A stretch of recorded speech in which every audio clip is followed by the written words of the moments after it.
everyone. Welcome to the Jugnoo Project podcast. Thank you for joining us today.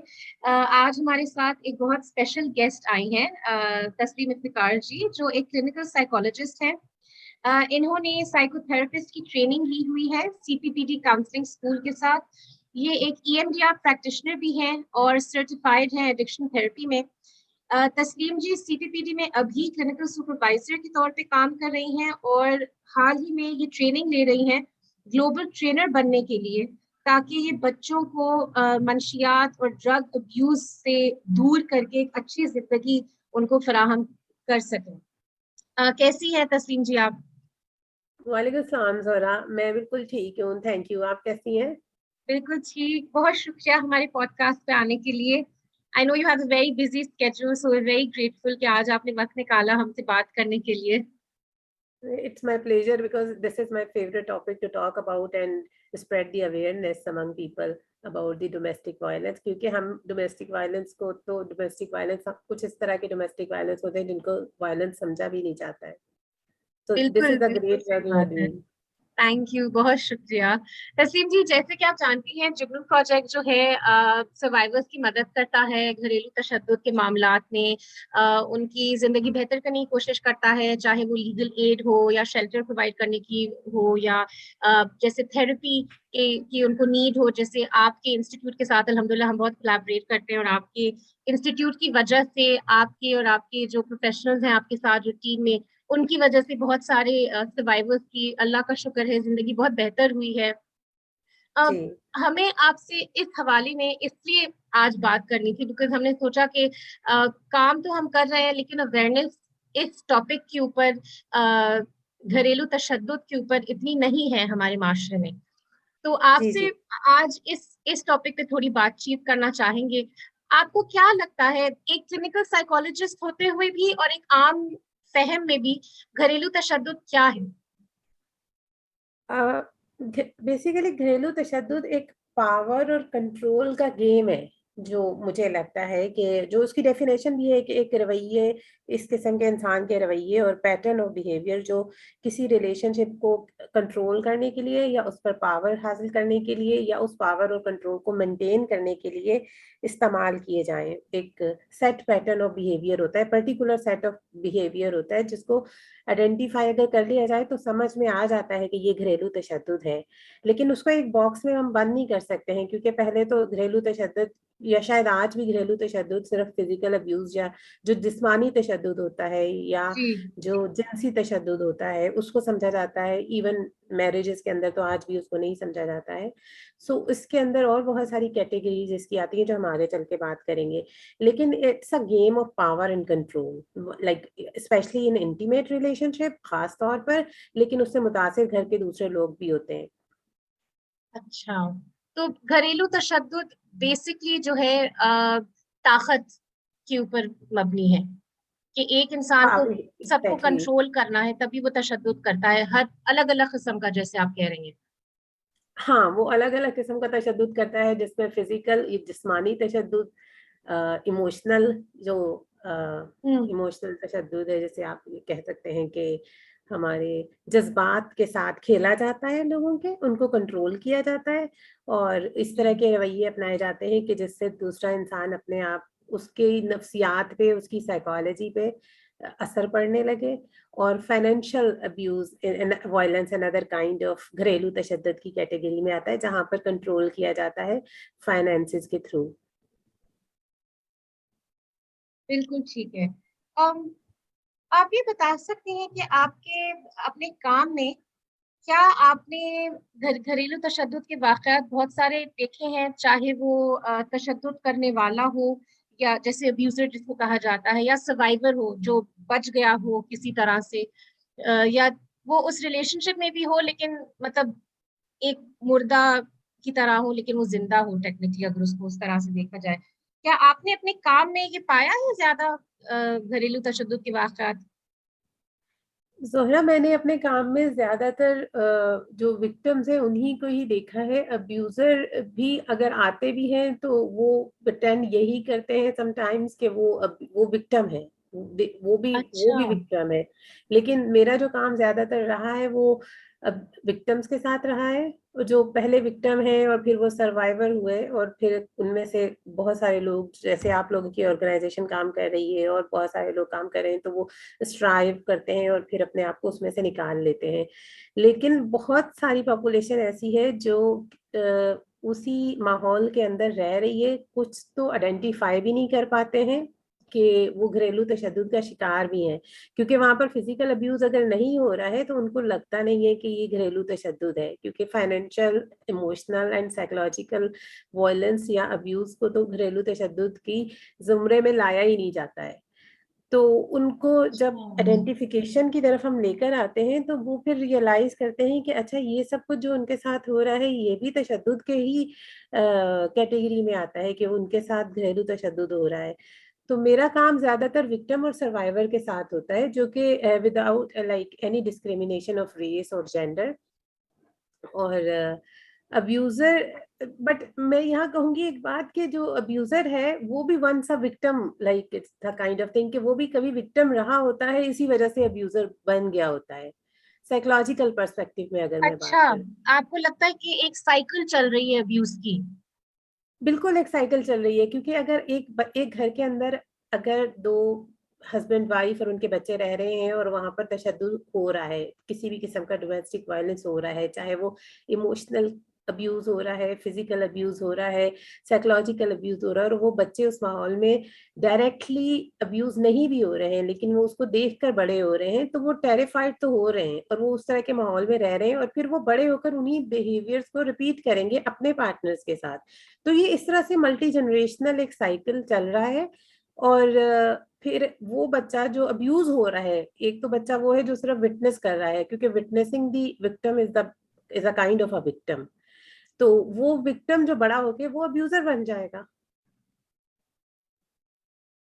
जो जिस बच्चे के ऊपर तशद्दुद होता है, चाहे वो इमोशनल हो, साइकोलॉजिकल हो, या माली हो, जैसे फाइनेंशियल हो, एक्चुअली में वो विक्टिम वो होता है, या जो देख रहा है लेकिन उसको कोई, फॉर एग्जाम्पल जैसे आपकी एग्जाम्पल में अभी जो आपने मिसाल दी है, उसके अंदर दो बच्चों का आपने, मिसाल के तौर पर आपने दो बच्चों के बारे में बयान किया। एक वो बच्चा जी जो अब्यूज हो रहा है, जिसके ऊपर तशद्दुद किया जी जा रहा है, चाहे वो इमोशनल हो कि बच्चे को धुतकार रहे हैं फॉर एग्जाम्पल। हम इस अब ये अपने अगले सवाल में इसके बारे में थोड़ी सी ज्यादा डिटेल में जाएंगे तस्लीम जी, कि किस किस तरह के अब्यूज के टाइप्स होती हैं।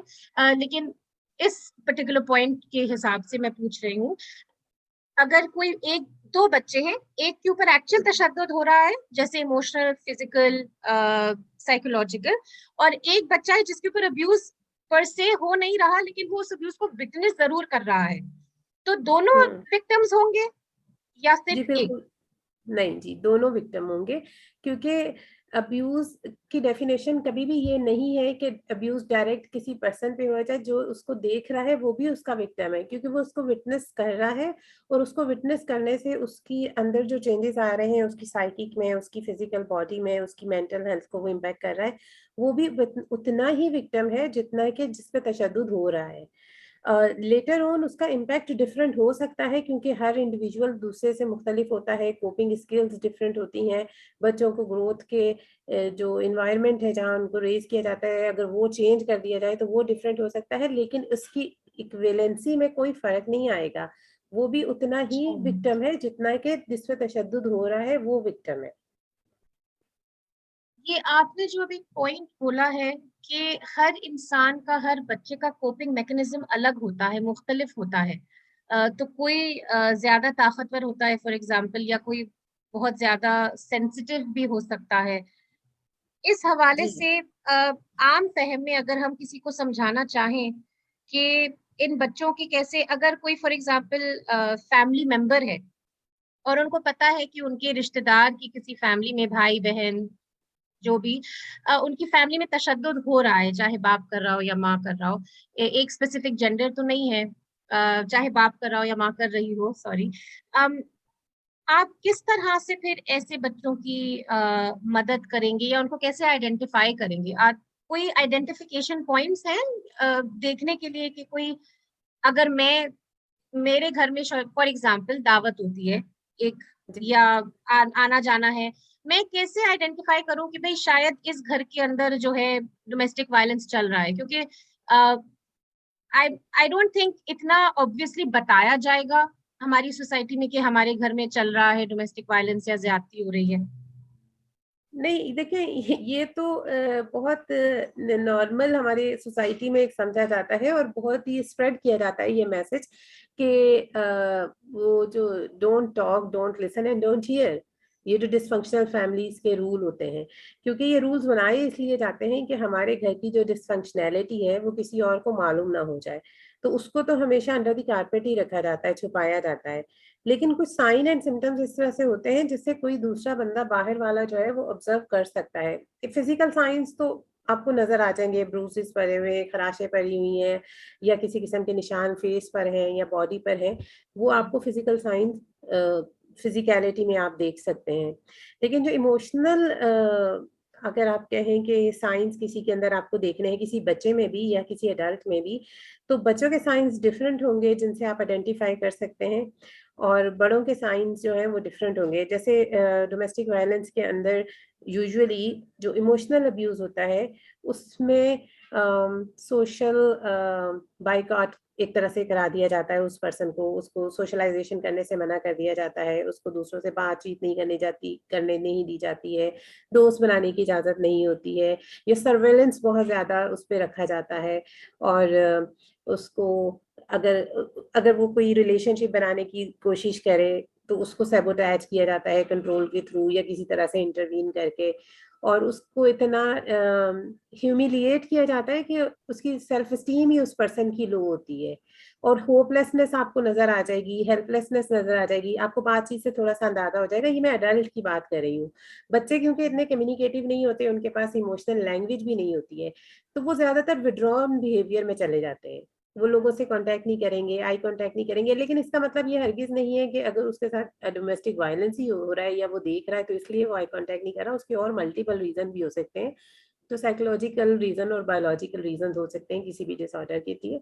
लेकिन ये है कि वो सोशलाइज नहीं करेंगे, डरे डरे सहमे सहमे से रहेंगे, उनका अच्छा। अपना सेल्फ कंट्रोल नहीं होगा, या फिर वो एज अप्रोप्रिएट बिहेवियर्स नहीं होंगे उनके, जो एज अप्रोप्रिएट बिहेवियर्स होते हैं, या वो अपने टॉयज को बहुत डिस्ट्रॉय कर रहे होंगे, डिस्ट्रक्टिव बिहेवियर होगा उन बच्चों का, या फिर वो बिल्कुल ही सोशली मिंगल ही नहीं करेंगे दूसरे लोगों के साथ।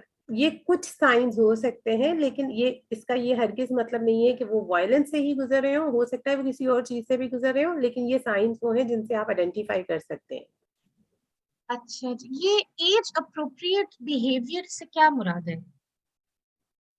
जैसे टॉयलेट ट्रेनिंग है फॉर इंस्टेंस, अगर हम कहते हैं कि 3 साल से 4 साल की उम्र तक बच्चा जो है वो उसकी टॉयलेट ट्रेनिंग हो जाती है और उसको मालूम जी। होता है कि उससे वो अपनी टॉयलेट ट्रेनिंग का पीरियड पूरा करके वो अप्रोप्रिएटली बिहेव करता है, और बच्चा जो है वो आराम से बता सकता है कि उसे वॉशरूम में जाना है और उसको क्लॉथिंग चेंज करनी है, क्या करना है।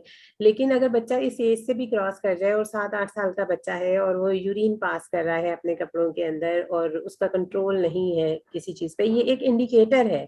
तो यहाँ पर हम्म। मुख्तलिफ किस्म के इंडिकेटर हो सकते हैं। तो अगर एक बच्चा जो 7 इयर्स प्लस है, अगेन फिर मैं यही कह रही हूँ कि इसका ये हरगिज मतलब नहीं है कि वो वायलेंस हो रहा है, but this is one of the indicator कि बच्चे के साथ वायलेंस हो रहा है या बच्चे के साथ सेक्सुअल अब्यूज हो रहा है।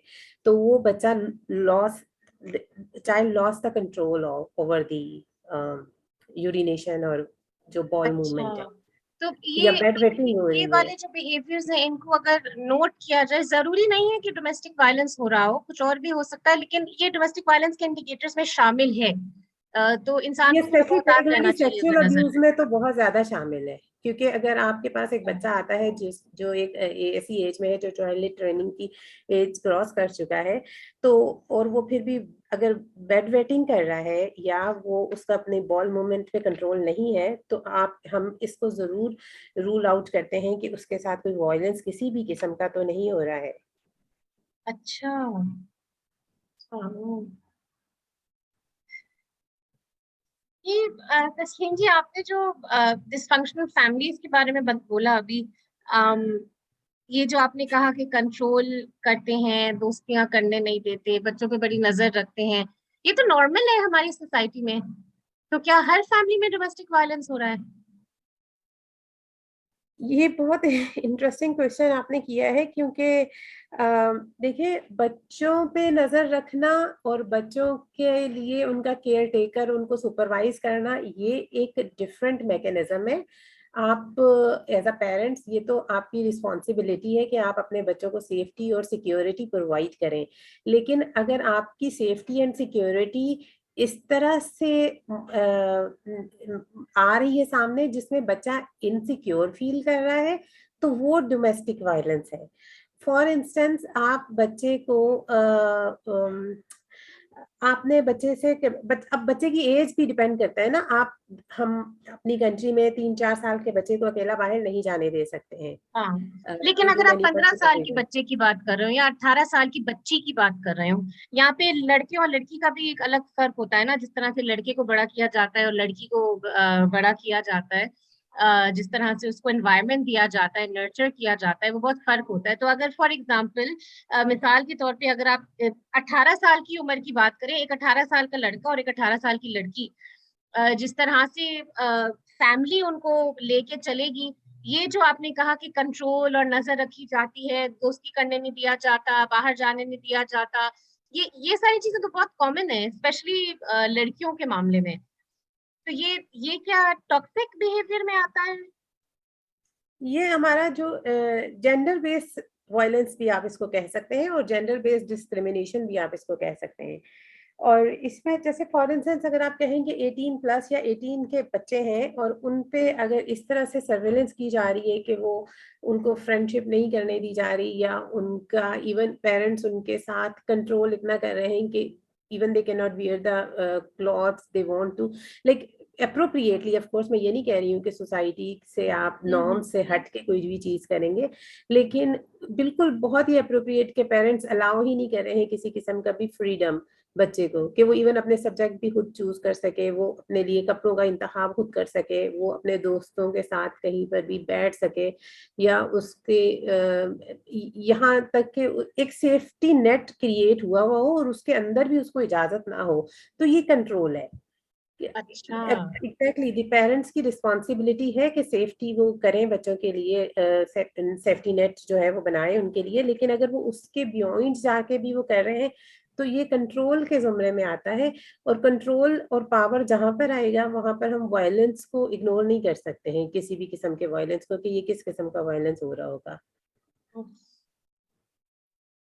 ये लेकिन मैं जो बात कर रही थी आपसे कि जो वो मैं ज्यादा उस मेरा फोकस उस तरफ था जो पार्टनरशिप में वायलेंस हो रहा होता है, जी, like intimate husband partner and wife violence. जो रह अच्छा। रहे हैं इंटीमेट पार्टनरशिप में जो हो रहा होता है वायलेंस के, जहाँ पर हस्बैंड या वाइफ, मोस्टली हस्बैंड, मैं जेंडर डिस्क्रिमिनेशन नहीं कर रही हूँ, लेकिन हमारे माशरे के अंदर चूंकि मेल प्रिविलेज एक तरह से है, तो वो औरत को जॉब नहीं करने दी जाएगी, या उसको जो है वो मना किया जाएगा कि तुम्हें फलां दोस्त से नहीं मिलना, फलां से मिलना है, जी जी, क्योंकि बहुत ज्यादा। We know better than you and, हाँ, और उसको फाइनेंशियली ऐसा माहौल क्रिएट किया जाएगा कि बहुत ये एक अजीब कि वो बात है, डिपेंडेंट रहे आदमी के ऊपर, डिपेंडेंट बिल्कुल। रहे, और उसको मालूम भी नहीं होता, जो मैंने अपनी प्रैक्टिस में देखा है, उसे मालूम भी नहीं होता है कि मेरे मेरे लिए डिपेंडेंसी क्रिएट की जा रही है। तो मुझे जॉब नहीं की जा रही है, तो उसको पोसेसिवनेस से वो कर दिया जाएगा कि आई एम वेरी, मतलब मुझे तुम्हारा बहुत ख्याल है और बाहर दुनिया अच्छी नहीं है, इसलिए ये तुम्हें जॉब नहीं करनी है, तुम घर देखो, बच्चे देखो। और या अगर कोई जॉब मिल रही है तो उसको सैबोटेज कर देना किसी तरीके से, गाड़ी नहीं देना कहीं पर जाने के लिए, इस तरीके से कंट्रोल करना। जो अच्छा, मैं ये कह रही ये हूँ सारी चीजें फाइनेंशियल डोमेस्टिक कंट्रोल, अब्यूज में आती हैं, घरेलू ये सब तशद्दुद में चीजें आती डोमेस्टिक हैं। वायलेंस में आती है, बिल्कुल घरेलू तशद्दुद में आती है, जिनका लोगों को मालूम नहीं है कि ये हमें अच्छा, कंट्रोल। हमारे ख्याल में जो हमें नॉर्मली बताया जाता है वो ये होता है कि घरेलू तशद्दुद में, जैसे अभी कभी मियाँ बीवी के आपस में लड़ाई होती है, तो चाहे जो नेबरहुड हो, मोहल्ले वाले ही क्यों ना हो, उनको आवाजें भी आ रही हो, लेकिन वो बोलेंगे कि आपस का मामला है, मारपीट तो नहीं हो रही, मतलब नजर तो नहीं आ रहा ना कि एक्चुअली में मारपीट हो रही है, उसके ब्रूजेस नजर नहीं आ रही, उसकी इंजरीज नजर नहीं आ रही। तो ये तो तशद्दुद में नहीं आता। तो आप क्या कहती हैं, तशद्दुद क्या सिर्फ मारपीट ही होती है या उसके और भी अकसाम हैं? मैं तो जैसे पहले दोहरा बता ही चुकी हूँ कि तशद्दुद का मतलब यह है कि हमारे माशरे में तशद्दुद सिर्फ जो है वो फिजिकल अब्यूज को ही समझा जाता रहा बहुत टाइम तक, बहुत अरसे तक। या शायद आज भी ऐसा ही कहीं किसी बहुत सारी जगहों पर ऐसा, बहुत सारी ऐसी सोसाइटी है, डिफरेंट कल्चर है, हम बहुत ही एक रिच कल्चर है हमारा जहाँ पर फिजिकल अब्यूज को ही तशद्दुद समझा जाता है। फाइनेंशियल अब्यूज को, कंट्रोल को तशद्दुद नहीं समझा जाता, इमोशनल अब्यूज को तशद्दुद नहीं समझा जाता। अब आप कहेंगी कि इमोशनल अब्यूज या साइकोलॉजिकल अब्यूज जो है वो किस तरह का होता है। तो इमोशनल अब्यूज इस तरह का होता है जहां पर आप नेम कॉलिंग करना, अब नेम कॉलिंग को कोई तशद्दुद कहे, हमारे माशरे में लोगों को ये मालूम भी नहीं होगा, वो आइडेंटिफाई भी नहीं कर सकेंगे कि मेरा पार्टनर अगर नेम कॉलिंग कर रहा है तो ये भी एक इमोशनल अब्यूज है। या माइंड गेम्स हो रही हैं, गैस लाइटिंग हो रही है, ह्यूमिलिएशन लोगों के सामने, जैसे दावत में बैठे हुए हैं तो मजाक हम्म। उड़ा दिया। अच्छा, तो ये इस ये डोमेस्टिक वायलेंस में आता है कि मियाँ ने औरत का मजाक उड़ाया या उसको उसको दिस बोला कि कम्स ये तो अंडर तुम नहीं काम कर इमोशनल सकती? अब्यूज। बिल्कुल, ये अंदर ये लाइक अरे एक वाह। सब महफिल में अगर बैठ के किसी औरत का मजाक उड़ाया जा रहा है तो आप सोचे कि उसकी साइकिक पे क्या असर पड़ रहा होगा, उसका, उसकी सेल्फ एस्टीम कहाँ जा रही होगी, उसका सेल्फ कॉन्फिडेंस कहाँ जा रहा होगा। और या गिल्ट लेकिन ट्रिप लोग तो करा कहते देना। हैं कि ससुराल तो ऐसे ही होते हैं, नॉर्मली एक आवाज सुनाई देती है ना, ये वाली बात बहुत कही जाती है कि ससुराल तो ऐसे ही होते हैं, बर्दाश्त करना पड़ता है, ये सिखाया जाता है औरतों को। तो ये मेरे कहने का मतलब है, औरतों के साथ ये जो आप कह रही हैं ह्यूमिलिएशन होता है, सिर्फ मर्द तो नहीं करता, लेकिन इस इंस्टेंस में बहुत सारी औरतें भी करती हैं इन अ वे, इमोशनल बिल्कुल, अब्यूज की अगर बात की जाए। बिल्कुल करती हैं और कंट्रोल भी करती हैं। मैंने मैंने अपनी प्रैक्टिस में देखा है कि मैं इसलिए मैं कह रही हूँ कि मैं ये कह सकती हूँ कि मेजॉरिटी में मर्द ज्यादा हमारे माशरे में, उसके पास एक, हमारे माशरे में एक प्रिविलेज है और वो फिजिकली स्ट्रांग है औरत से ज्यादा, तो हम्म। फिजिकल अब्यूज ज्यादा वहां पर होता है।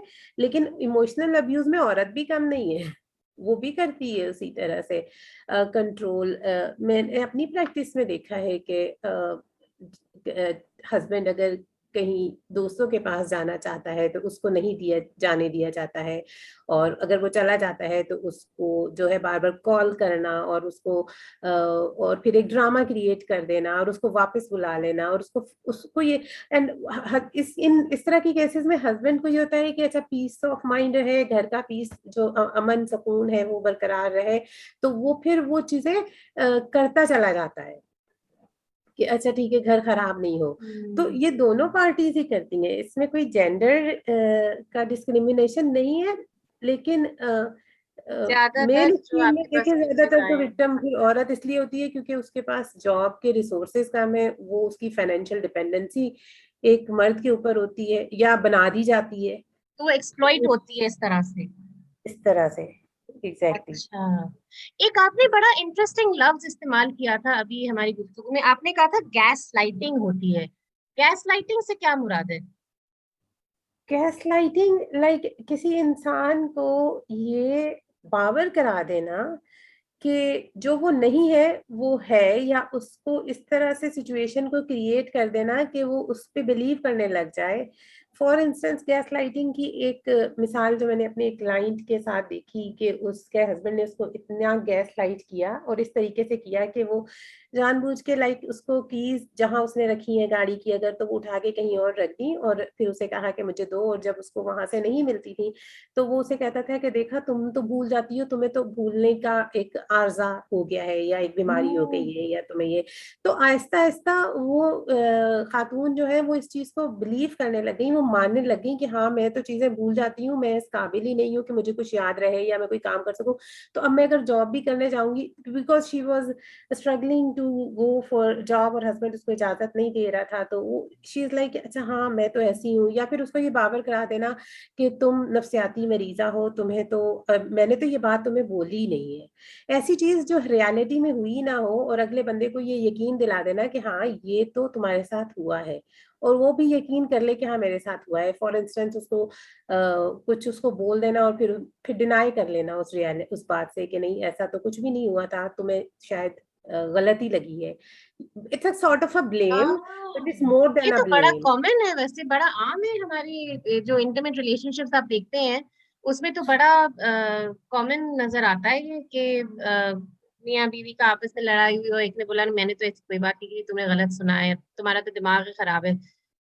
बहुत बहुत अगर ये कॉमन चीज मुस्तकिल है ये। बुनियादों पर होता रहे, अगर ये मुस्तकिल बुनियादों पर होता रहे, तो ये दूसरे इंसान जिसके साथ ये हो रहा होता है, ये उसके अंदर डाउट क्रिएट कर देता है अपने बारे में.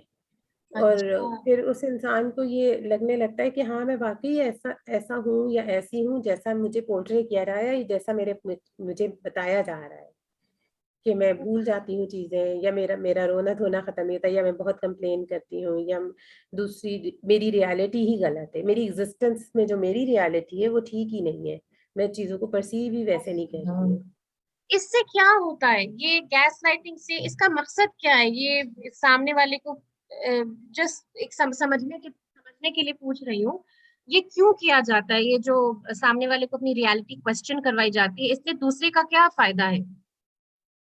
ज्यादातर जो है ना नार्सिस्टिक लोग, जिनकी पर्सनैलिटी में नार्सिज्म होता है, वो इस तरह के बिहेवियर्स करते हैं. और नार्सिस्टिक पर्सनैलिटी के अंदर लोगों को जो इस डिसऑर्डर का शिकार होते हैं, या उनके अंदर कुछ ट्रेट्स होती हैं, उससे उनकी ईगो को लाइक दे उनको ईगो बूस्ट मिलता है उससे. तो वो उसको, क्योंकि वो एक तरह से कंट्रोल कर रहे होते हैं ना इस तरीके से, कि अगले बंदे को, अपने पार्टनर को इस तरह से पावर करा के, और वो कंट्रोल और पावर का जो गेम है वो चलता रहता है. और दूसरा बंदा, जो दूसरा पार्टनर है, वो उस बिल्कुल ही हेल्पलेस और पावरलेस हो जाता है, और जो पार्टनर अब्यूज कर रहा होता है वो ओवर पावर कर लेता है उसको. तो उसको अपनी ईगो सेटिस्फेक्शन मिल रही होती है. लेकिन इसके जो असरात हैं, जो जिसको गैसलाइट किया जा रहा होता है, अगर वो मुस्तकिल उस इन्वायरमेंट के अंदर रहे, तो इसके बहुत ही मनफी असरात सामने आते हैं. वैसे तो हर किस्म का डोमेस्टिक वायलेंस जो है वो मेंटल हेल्थ इश्यूज क्रिएट करता है. उसमें मैं कहूंगी कि एक तरह से गैस लाइटिंग जो है ना, ये adding on something fuel into that. अच्छा, जैसे आग लगी हुई है, आपने उसमें और पेट्रोल डाल दिया, तो it's a kind of thing. ये माइंड गेम्स में आ जाता है कि आप माइंड किसी के गेम्स साथ में आ माइंड गेम्स जाता है. खेल रहे हैं। एग्जैक्टली. और फिर ये आगे चल के ये मेंटल हेल्थ इश्यूज, वैसे ही डोमेस्टिक वायलेंस से जो मेंटल हेल्थ इश्यूज आते हैं, उसमें डिप्रेशन है, पीटीएसडी है, जो मैंने एक्सपीरियंस किया है, और एंजाइटी है, देखा है अपने क्लाइंट वर्क में. इसके अलावा मैंने यहाँ तक देखा है कि specially this gas lighting and creating the self doubt in the person, उसकी वजह से जो है वो साइकोसिस तक के सिम्टम्स जो हैं वो देखने को मिले हैं. साइकोसिस, साइकोसिस का क्या मतलब हुआ? अ, हम मेंटल हेल्थ या जो डिसऑर्डर होते हैं उनको दो कैटेगरीज में डिफाइन करते हैं, कि एक न्यूरोसिस होता है और एक साइकोसिस होता है. न्यूरोसिस में ये होता है कि आपकी रियलिटी इंटैक्ट होती है, आपको मालूम होता है कि आप कौन हैं, आप कहाँ पर मौजूद हैं, और आपके क्या सिम्टम्स हैं, और आप किन चीज़ों में से गुजर रहे हैं.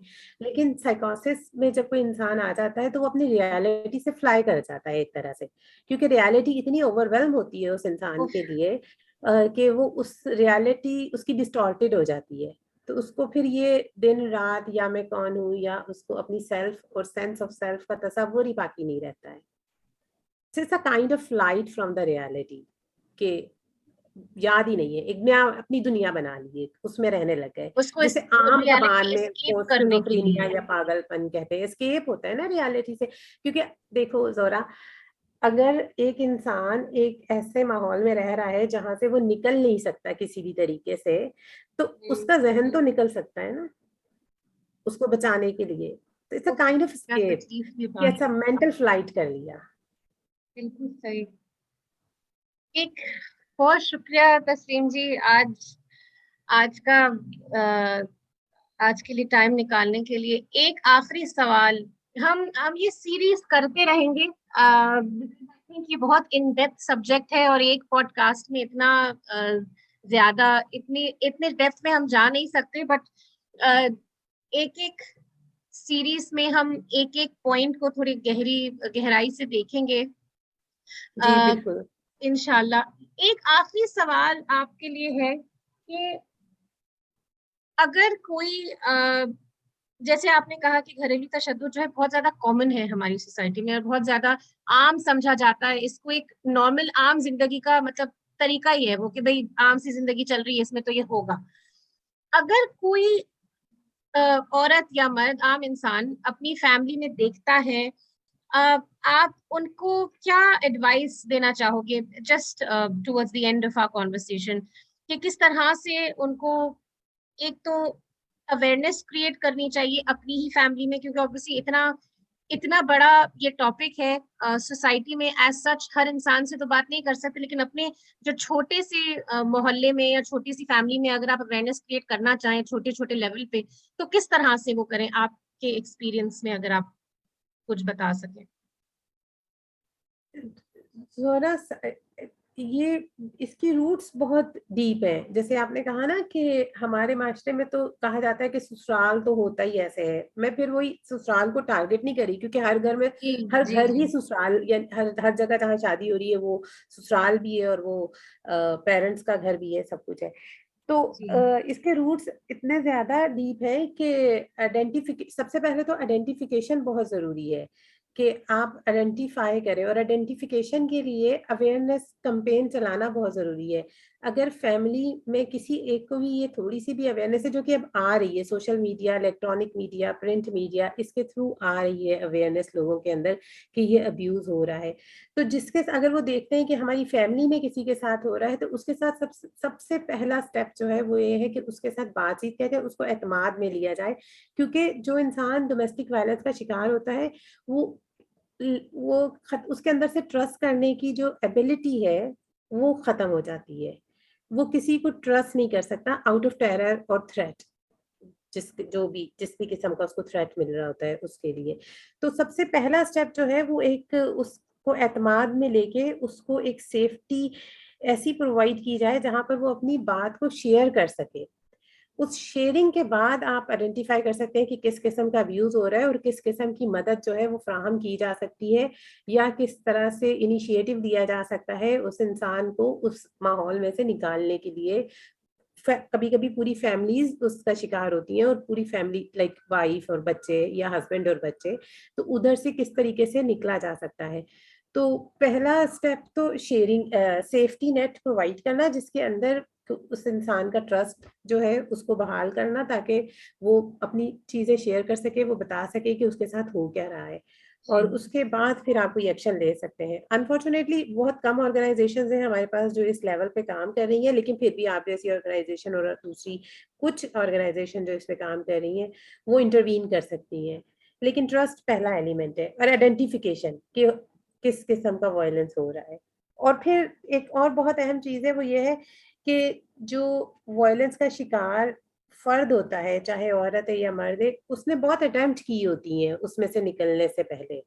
जी तो जी वहां से भी होपलेसनेस और हेल्पलेसनेस का फैक्टर आ रहा होता है, लेकिन इवेंचुअली वो जो सक्सीड करते हैं वो कभी भी फर्स्ट अटेम्प्ट में सक्सीड नहीं करते हैं। वो बहुत सारी अटेम्प्ट करते हैं उसमें से निकलने की, और फिर इवेंचुअली अगर उनको उसे एक प्रॉपर हेल्प और सपोर्ट मिल जाए तो वो सक्सीड कर लेते हैं, वो विक्टिम से सर्वाइवर बन जाते हैं। लेकिन ये बहुत कम होता है हमारे माशरे में। बहुत कम होता है। बहुत बहुत शुक्रिया, thank you so much for taking time out today, आपने हमसे बात करी इस टॉपिक के ऊपर। हम इंशाल्लाह आपसे एक और पॉडकास्ट सीरीज ही करेंगे इसके ऊपर, क्योंकि आपसे बात करके जवाबात तो मिले लेकिन सवालात भी बहुत ज्यादा उठे, और उनके जवाबात के लिए टाइम चाहिए।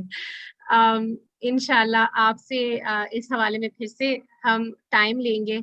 बहुत बहुत शुक्रिया, thank you so much for being a part of our you are welcome podcast. जोरा, you are welcome, and sure you are right कि एक एक अगर हम एक वायलेंस को भी पकड़ कर देखें जो उस पूरे बॉक्स के अंदर है, अगर फिजिकल अब्यूज को निकाल के देखें तो उसकी एक लंबी डिटेल है, और उसके असरात कैसे पड़ते हैं। अगर इमोशनल को देखें तो फिर उसके असरात क्या होते हैं, और साइकोलॉजिकल, फाइनेंशियल, तो हर एक के ऊपर बहुत तफसील से बात करने की जरूरत है, ताकि लोगों तक ये बात पहुंच सके कि ये भी वायलेंस और ये भी अब्यूज है। जी बहुत शुक्रिया आने का, it was an absolute pleasure speaking with you. आपसे गुफ्तगू करके बहुत अच्छा लगा, और इंशाल्लाह हम फिर से इसको कंटिन्यू करेंगे एक नए सीरीज के अंदर। श्योर, मैं थैंक यू हाजिर सो हूँ आप जब मच। बुलाएंगे। अच्छा था। Okay Zohra, Allah Hafiz, thank you. Allah Hafiz.